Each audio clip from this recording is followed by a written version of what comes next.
मैं सबसे पहले एक निष्पक्ष और पारदर्शी भर्ती की प्रक्रिया के माध्यम से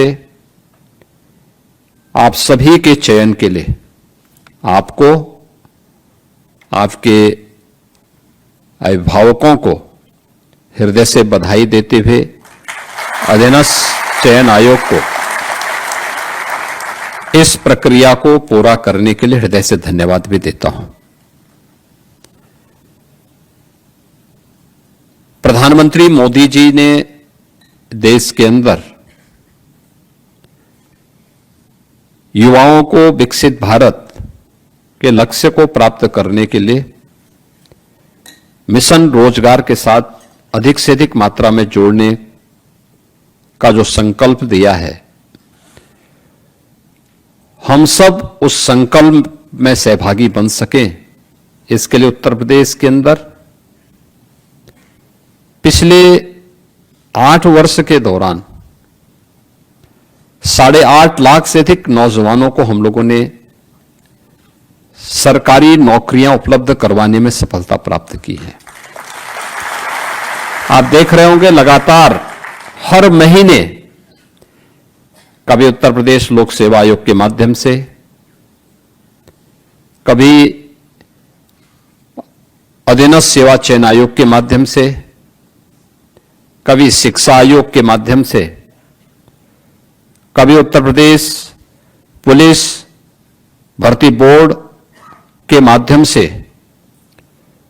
चयनित शिक्षकों के चयन की प्रक्रिया को सफलतापूर्वक या उनकी नियुक्ति की प्रक्रिया को सफलतापूर्वक संपन्न करने के उपरांत इस नियुक्ति पत्र के साथ हम सबको जुड़ने का अवसर प्राप्त होता है। और हमारा प्रयास होता है कि किसी भी नौजवान को उत्तर प्रदेश के अंदर चयन की इस प्रक्रिया में किसी भी स्तर पर भेदभाव का शिकार न होना पड़े, उसका किसी भी स्तर पर शोषण न हो, उसके साथ कोई भी भेदभाव न हो, उसकी योग्यता और उसकी क्षमता के अनुरूप उसे शासन की विभिन्न विभागों में कार्य करने का अवसर प्राप्त हो सके। इसके लिए इस निष्पक्ष प्रक्रिया को पिछले 8.5 वर्ष के अंदर उत्तर प्रदेश सरकार ने पूरी ईमानदारी और प्रतिबद्धता के साथ संपन्न करने में सफलता प्राप्त की है। और आज उसी का परिणाम है कि जो शक्ति की गई थी, उस शक्ति का परिणाम है कि निष्पक्ष भर्ती की प्रक्रिया के परिणाम स्वरूप जो युवा चयनित हुए, उन्होंने भी पूरी ईमानदारी के साथ उत्तर प्रदेश सरकार का हिस्सा बनकर के अपनी प्रतिभा और अपनी ऊर्जा का लाभ उत्तर प्रदेश को दिया। आज परिणाम हमारे सामने है। आप में से ज्यादातर लोग इस बात को जानते हैं। आज से 8 वर्ष पहले आप में से ज्यादातर जो नवनियुक्त अनुदेशक हैं वे अपने पॉलिटेक्निक में या स्कूली जीवन में रहे होंगे। और उस समय इस बात का अनुभव क्या होगा आप लोगों ने कभी कि उत्तर प्रदेश के साथ 2 बातें चस्पा थी। एक, उत्तर प्रदेश का नौजवान या उत्तर प्रदेश का कोई नागरिक उत्तर प्रदेश के बाहर जाता था तो उसके सामने एक पहचान की संकट खड़ी होती थी। लोग हे दिस से देखते थे। परिणाम था उत्तर प्रदेश के नागरिकों के मन में एक हीन भावना पैदा होती थी। और दूसरा,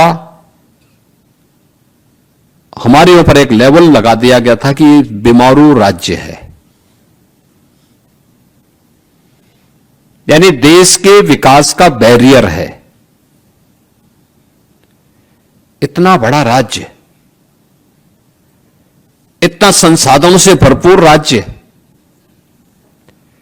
प्रकृति की और परमात्मा की असीम कृपा वाला राज्य,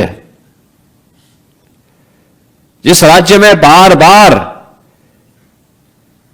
ईश्वर को भी अपने किसी न किसी अवतार के रूप में जन्म लेना पड़ा, आना पड़ा,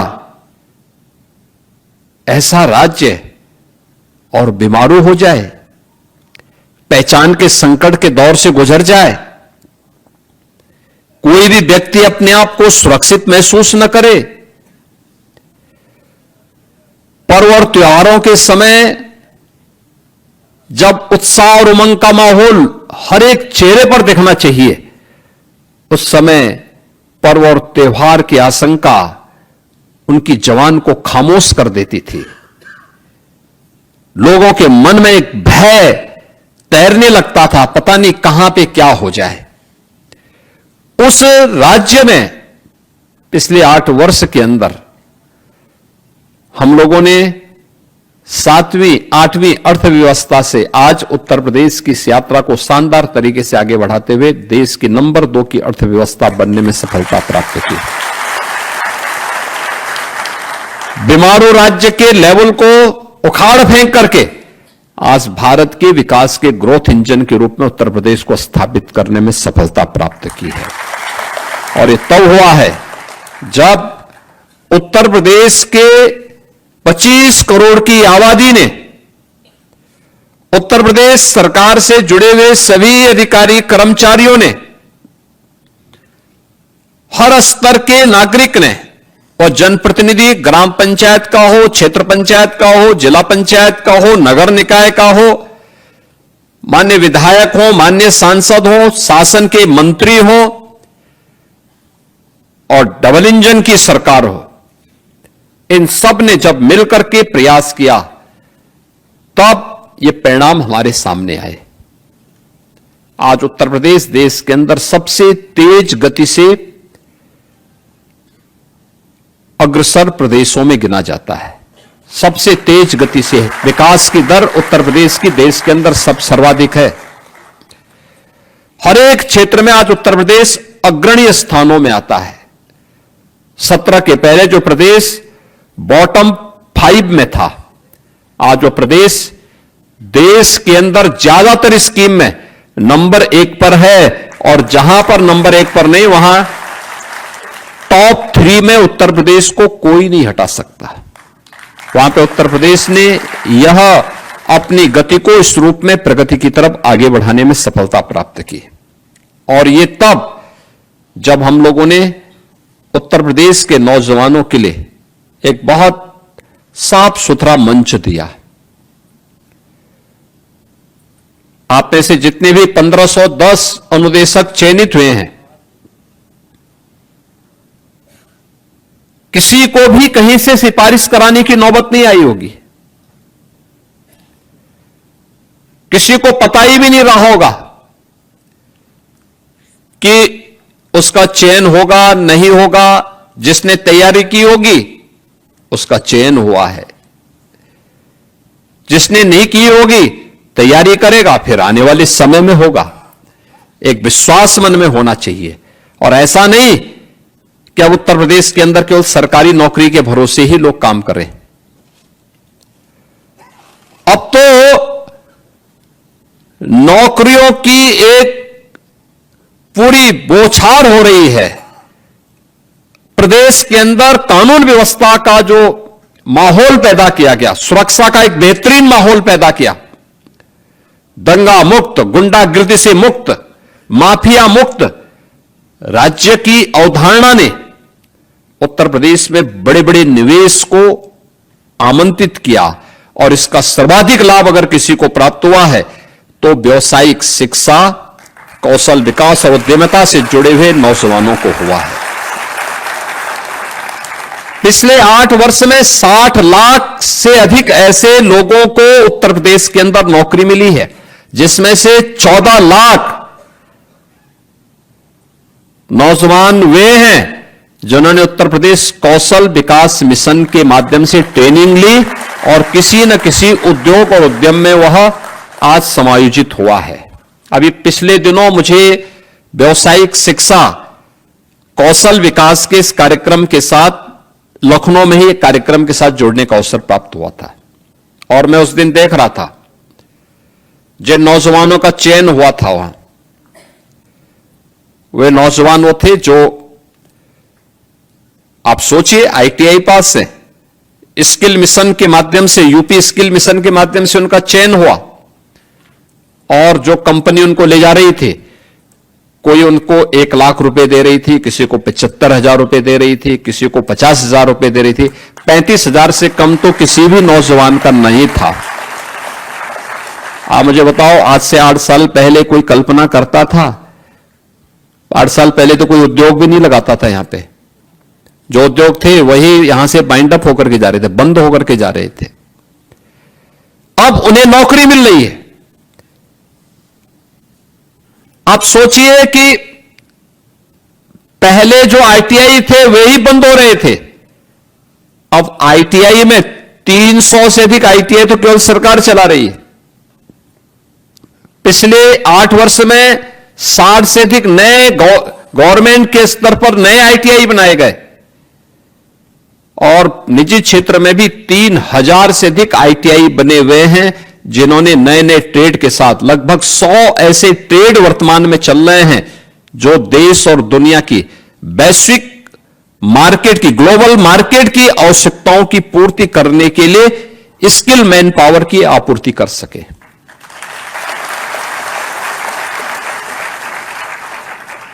अगर हमारे यहां इलेक्ट्रीशियन और प्लम्बरिंग का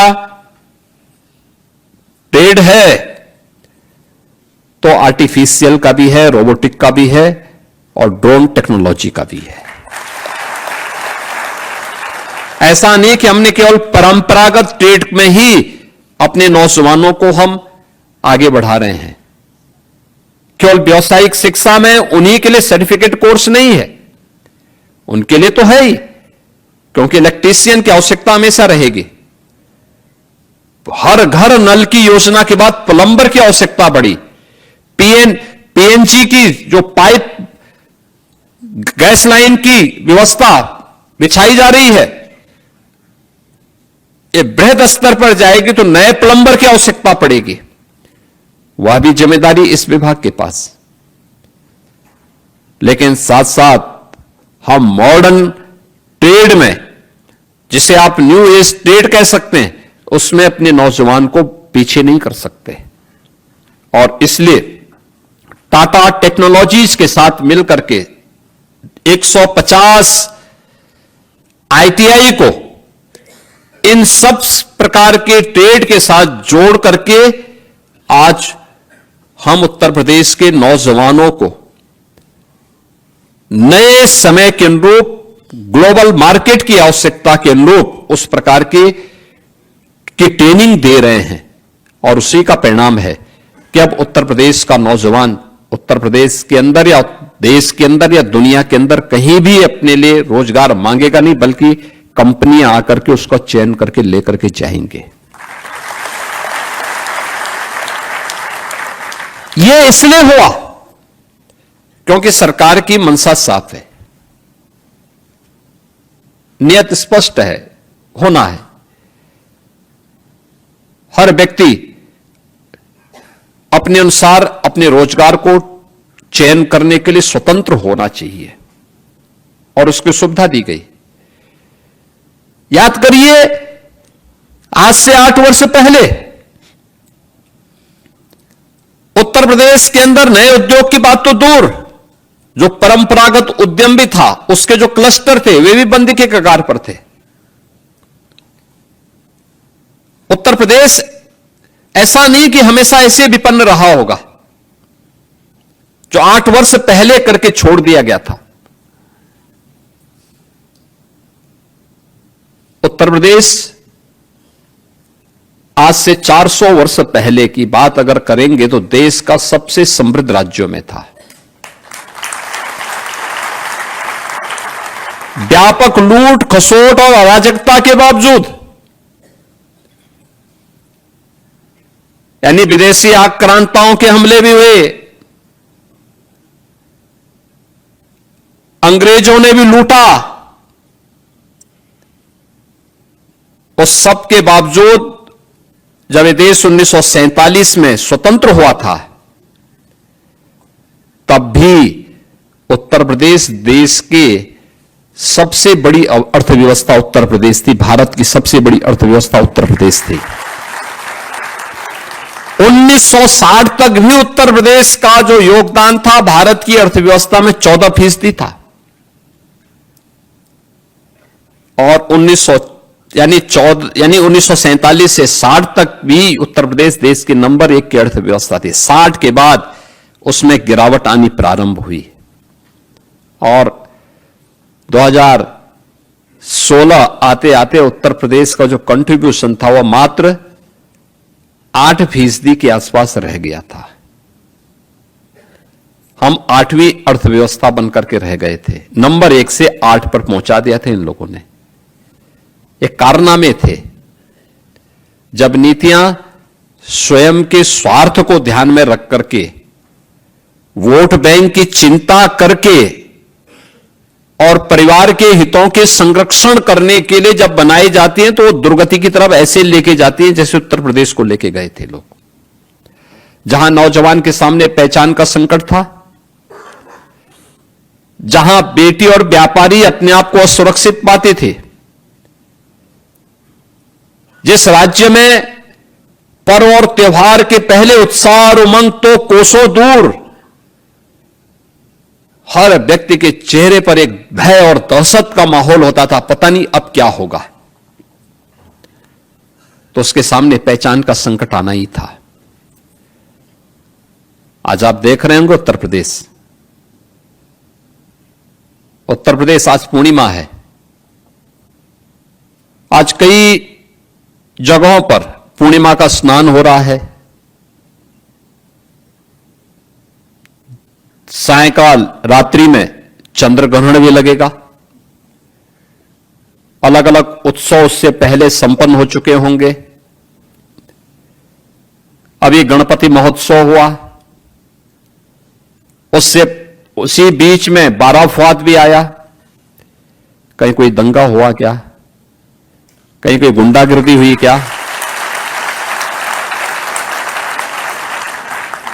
आज लाखों की संख्या में लोग स्नान कर रहे हैं। अयोध्या में, काशी में, प्रयागराज में, गढ़मुक्तेश्वर में और भी अन्य महत्वपूर्ण तीर्थों पर कहीं कोई दिक्कत नहीं। व्यक्ति आराम से अपनी श्रद्धा के अनुरूप जा रहा है। उसको पर्व और त्योहार मनाने की पूरी स्वतंत्रता है। सरकार वहां पे सुविधा उपलब्ध करवाती है। लेकिन क्या 8 वर्ष पहले क्या संभव था? क्या 8 वर्ष पहले इस प्रकार की नियुक्ति पत्र वितरण के इवेंट हो पाते थे क्या? वे कर ही नहीं सकते थे। क्योंकि करते कैसे? एक तो भर्ती की प्रक्रिया ही पूरी नहीं हो पाती थी, क्योंकि हर भर्ती की प्रक्रिया में कोई ना कोई ऐसा लकुना लग जाता था कि उसको माननीय न्यायालय के द्वारा रोक लगा दी जाती थी। इतना पैसा ले लिया जाता था कि वह किसी भी अभ्यर्थी से आंख से आंख मिलाकर के बात करने की स्थिति में नहीं होते थे। क्या पुलिस की भर्ती हो, क्या शिक्षकों की भर्ती हो, क्या अनुदेशकों की भर्ती हो और क्या किसी अन्य विभाग की भर्ती हो। क्योंकि जब व्यक्ति बेईमानी और भ्रष्टाचार का सहारा लेता है तो उसका नैतिक पतन हो चुका होता है।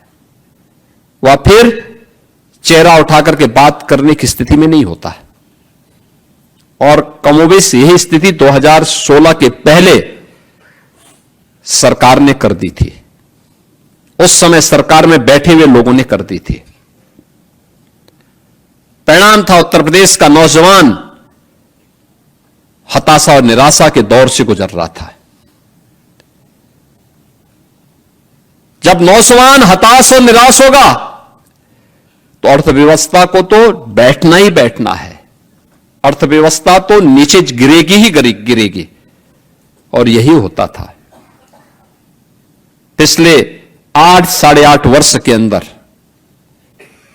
जब सामूहिक रूप से प्रयास हुआ, आज परिणाम है कि नौकरी सरकारी क्षेत्र में भी है, निजी क्षेत्र में भी है, स्वयं का रोजगार भी है और बड़े बड़े रोजगार मेले लग करके वहां पर लोगों के लिए कहा जाता है कि भाई आप भी अपने अनुसार चयन करिए, आप कहां जाना चाहते हैं।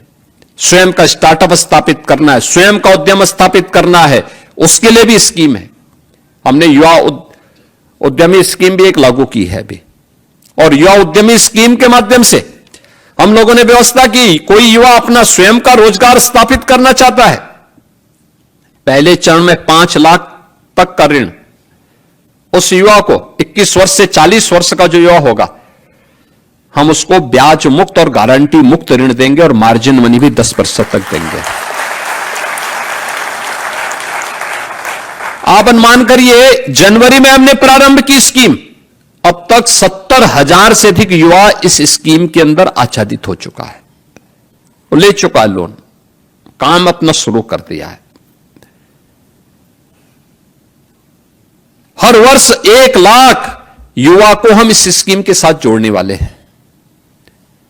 इतने बड़े पैमाने पर आ रहे हैं।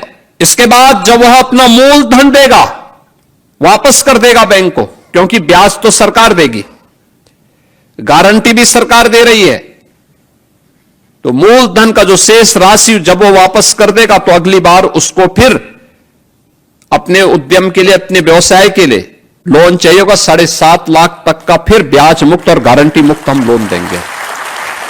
तीसरे चरण में 10 लाख तक देंगे। ये सभी प्रक्रियाएं सरकार के युवाओं को प्रोत्साहित करने वाली योजनाएं हैं, युवाओं को आगे बढ़ाने वाली है, और परिणाम है वह युवा भी पूरी ईमानदारी और प्रतिबद्धता के साथ लग करके उत्तर प्रदेश के विकास में अपना योगदान दे रहा है। आज इसीलिए आप देख रहे होंगे, प्रधानमंत्री जी ने कहा vocal for local. Uttar Pradesh ने 1 डिस्ट्रिक्ट 1 प्रोडक्ट दे दिया। हर जिले का एक प्रोडक्ट आज देख रहे होंगे देश के अंदर छाया हुआ है। अकेले उत्तर प्रदेश है जिसने सबसे पहला भी किया और सबसे प्रभावी ढंग से आगे बढ़ाया, और 1 डिस्ट्रिक्ट 1 प्रोडक्ट की स्कीम आज देश के अंदर छा गई है। परंपरागत हस्तशिल्पी और कारीगरों के लिए भी हम लोगों ने कार्य किया।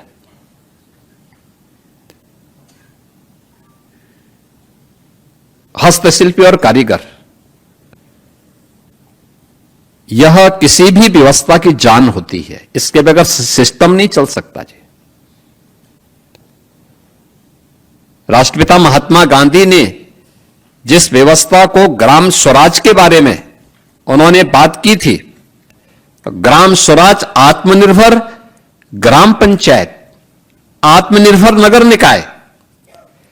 अगर ग्राम पंचायत आत्मनिर्भर बन जाए, नगर निकाय आत्मनिर्भर हो जाए, तो प्रदेश को आत्मनिर्भर होने से कोई नहीं रोक सकता, और देश को भी आत्मनिर्भर होने से कोई नहीं रोक सकता, कोई नहीं रोक सकता।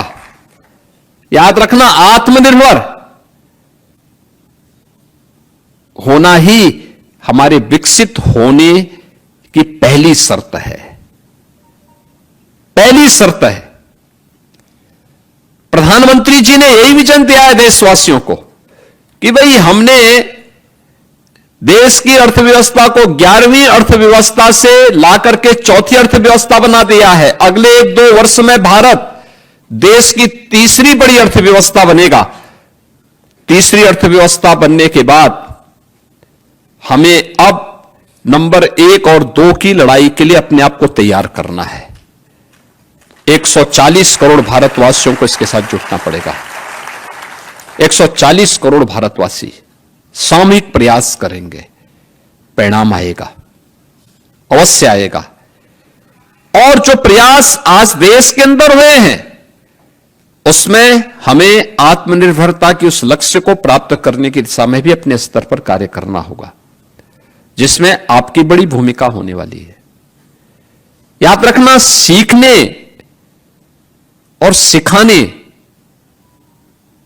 में कोई गुरेज नहीं करनी चाहिए।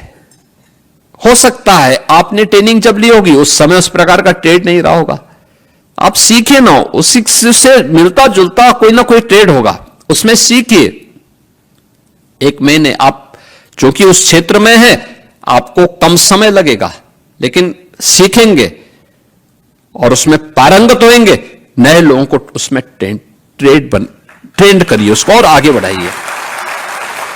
आपके द्वारा प्रशिक्षित जो युवा हो वह इतना सुयोग्य हो, उसको इतना स्किल मैन पावर आप वहां से तलाश करके भेजिए कि जो भी वहां से निकले उसके लिए ग्लोबल मार्केट में कहीं भी उसकी स्किलिंग पर कोई प्रश्न चिन्ह न खड़ा करे।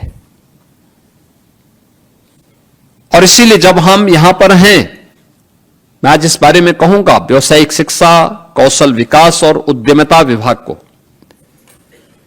कि हमारे जो रोजगार मेले लगते हैं वह केवल विभाग अकेले न लगाएं, एमएसएमई विभाग को भी अपने साथ जोड़ें, सूक्ष्म लघु मध्यम उद्यम विभाग को अपने साथ जोड़ें, श्रम और सेवायोजन विभाग को भी अपने साथ जोड़ें। ये तीनों मिलकर के एक साथ अपने अभियान को, श्रम और सेवायोजन, सूक्ष्म लघु मध्यम उद्यम और व्यावसायिक शिक्षा, कौशल विकास और उद्यमिता विभाग, ये तीनों मिलकर के एक साथ अगर इस अभियान को चलाएंगे, मेरा यह मानना है उत्तर प्रदेश में नौकरियों की एक नई बौछार आती हुई दिखाई देगी। बड़े पैमाने पर हम लाखों नौजवानों के लिए ऐसे रोजगार की सुविधा उपलब्ध करवा सकते हैं जैसे 17 के पहले जो क्षेत्र बीमार था, जैसे